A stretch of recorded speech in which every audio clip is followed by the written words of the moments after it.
Ang same-sex marriage ay ang pag-iisang isip ng dalawang tao na may pareho. Anong point mo nun bakit pro ka sa same-sex marriage? Kasi kapag sinanggihan mo sila, parang mo na rin silang sinanggalan ng karapatan ng kumilita. Ang marriage nga, di ba, sabi, covenant ang marriage between God and man and woman. So, paano mo masabing marriage yun kung parehas silang man, parehas din namang woman? Pero sabi kasi ng Diyos, di ba, mahalin mo yung kapwa mo. So, parang paano pag mahal mo siya, mahal mo yung kagaya mong babae, anong magagawa mo? Yung puso yung umili. Iba naman yung tinutukoy niyang pagmamahal doon. Parang iba na kasi ang pagmamahal na tinutukoy pagka marriage na yung pinag-uusapan. Hindi naman siguro nila pag-iisipan na magpakasal kung hindi sila sigurado. Di ba? Iba pa rin yung same-sex marriage. Batas ng Diyos yung nilalabag doon. Pero paano naman yung kapag mahal mo siya? Pero tanggap na rin kasi sa lipunan yung mga bakla at tomboy ngayon. Tanggap nga yun, yung mga bakla, pero yung magpakasal, hindi. Saka paano mo matatawag, di ba ang pamilya composed ng nanay, tatay, saka anak? Paano mo matatawag na pamilya yun kung parehas na nanay, parehas na tatay? Depende naman yun kung maaalagaan nila at mabubuhay nila yung bata. Hindi ka ba naawa dun sa bata kung matutukol sa school? Bakit naman paano ako kung hindi Bakit naman, ako maawa? hindi naman Kung may nabubuhay iwasan sa naman mga siya. bata, kaya yung matukso, kahit kung homosexual yung nanay or yung Bakit magulang naman nila. siya tutuktuhin? Bakit mo siya tutuktuhin? Hindi naman Baka maaalis sa tomboy yung nanay at lipunan tatay niya. ngayon, kahit kung Nabuhay hindi naman naman totoo, siya. matutukso pa rin yun. Bakit naman? At least dapat proud siya, di ba? Kasi sa buhay siya, parehong nanay, parehong tatay.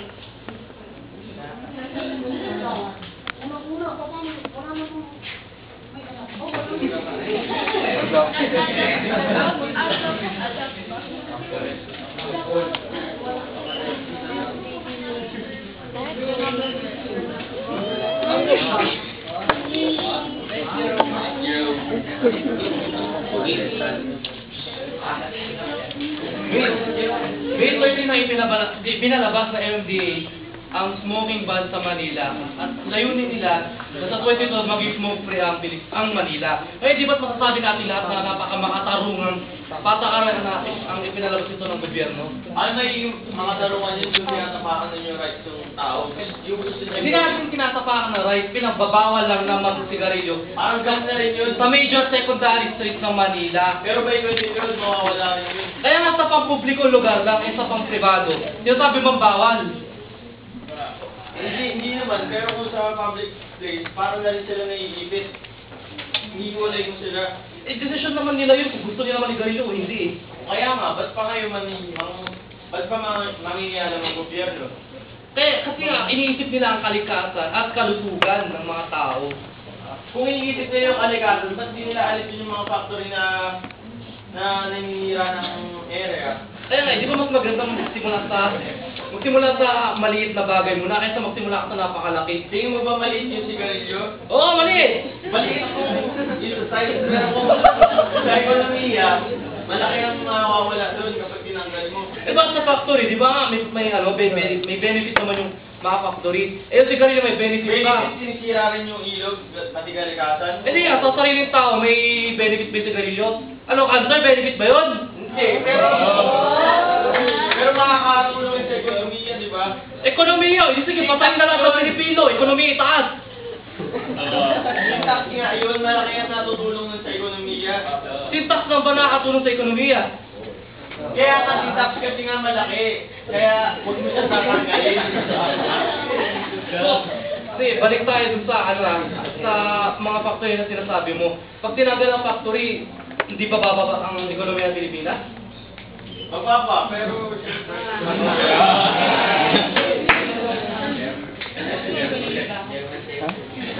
At doon naman sa hindi naman natin tinatanggalan ng rights yun eh. Pwede naman sa mga bahay nila o doon sila manigarilyo. Decision naman nila kung gusto nila o hindi. Desisyon nga, kaya huwag nga makialam yung gobyerno, di ba? Hindi sila nangingialam, sige, sabihin nga natin, hindi ba nangingialam? Sanay na!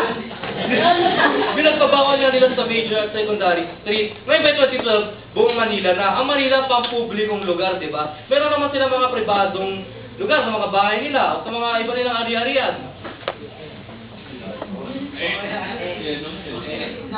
Doon na lang kita magbukas ng tabog ng usok. Doon sa bahay niya.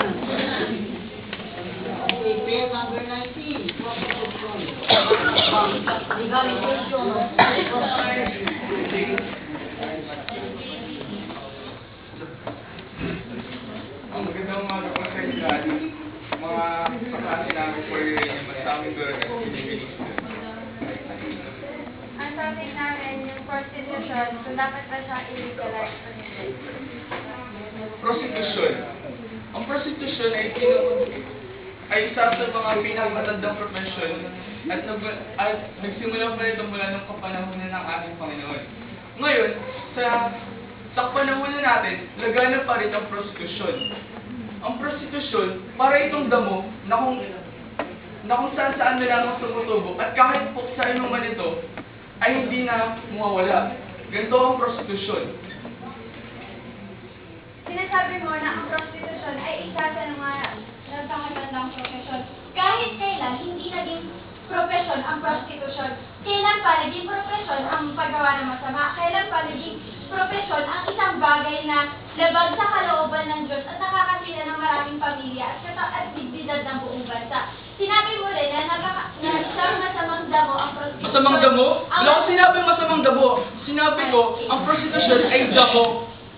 Walang masamang damo. Dahil sa prostitution, ba't mo ito sasabihin masama kung nandito kumukuha ng kabuhayan ng mga ibang tao at kung dito kumukuha ng kung mapapasaligal mo ito, dito makakuha rin ng additional tax ang gobyerno natin.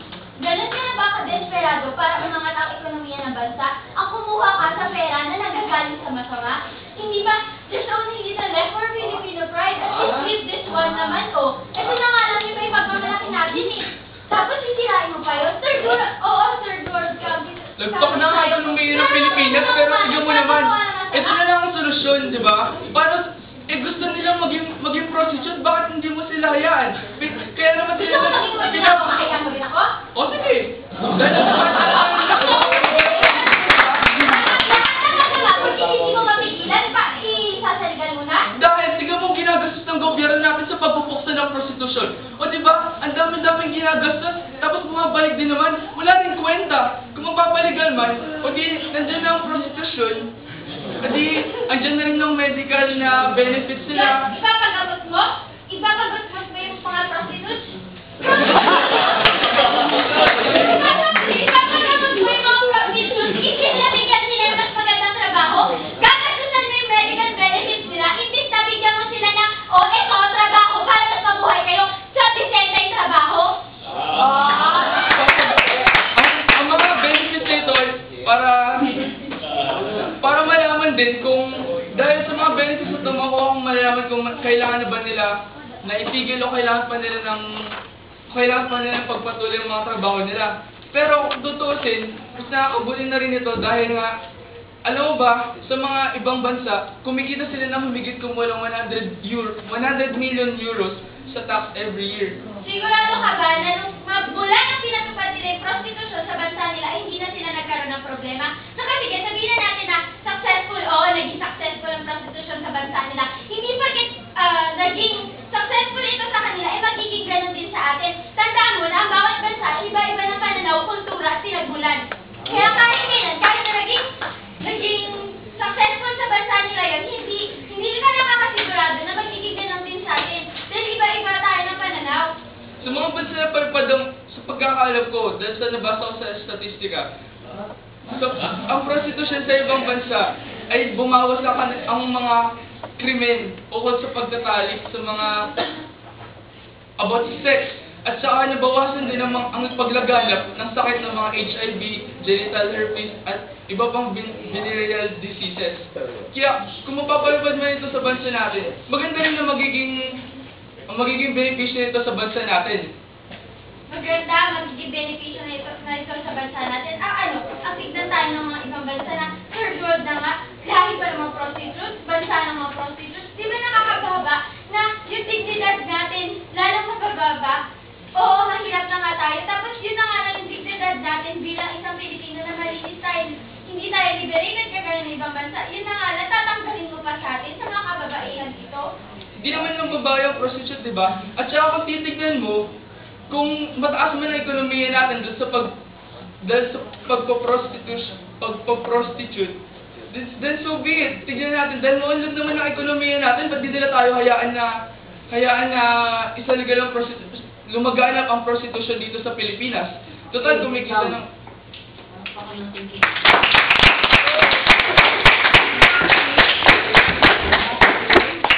Abortion, care number 20. Legalization of abortion.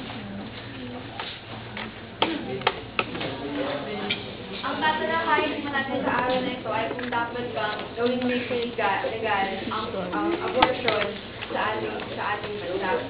Ang abortion ay ang pagpapalaglag ng ina sa kanyang dinadalang bata.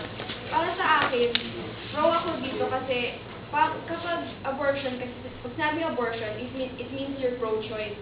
Binibigyan natin ng karapatan na ang mga nanay na magdesisyon kung ubuhayin ba nila yung anak nila or kung hindi. Kasi may mga situation tayo na kailangan i-consider na pwedeng hindi nila kaya yung buhayin, kaya dapat na lang na ipalaglag.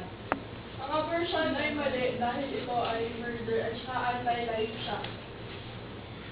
Scientifically speaking, hindi siya murder. Kasi ang murder, when you use the term murder, ibig sabihin na na-apply mo ang isang physical force sa isang human being.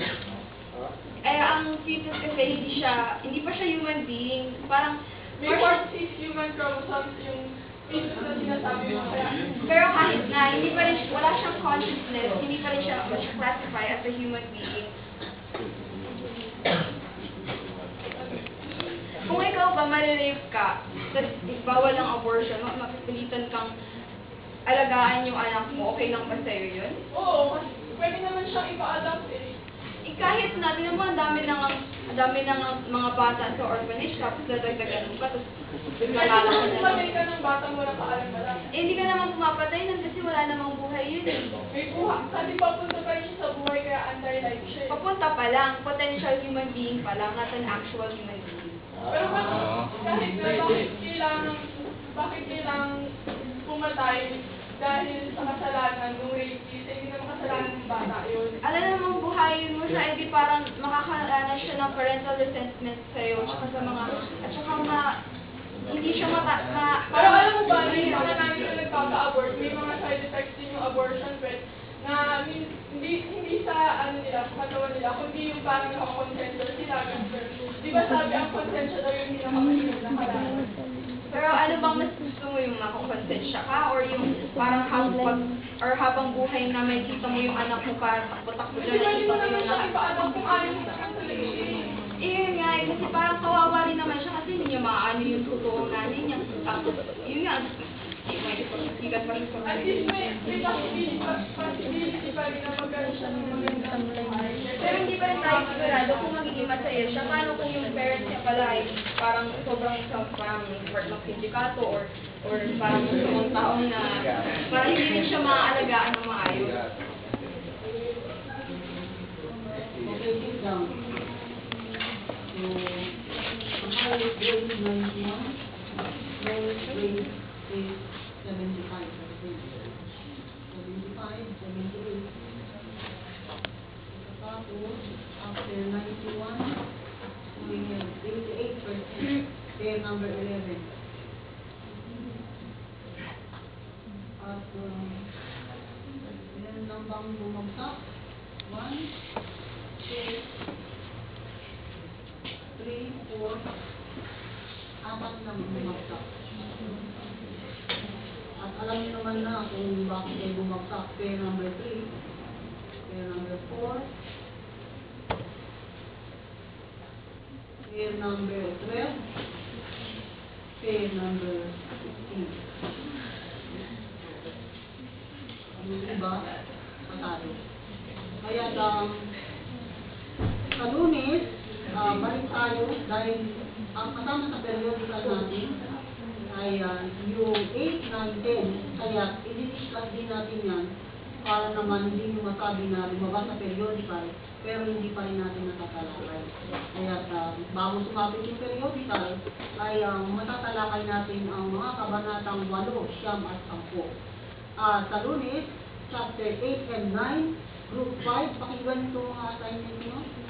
Chapter 10 and 11, group 1. Chapter 12 and 13, group 2.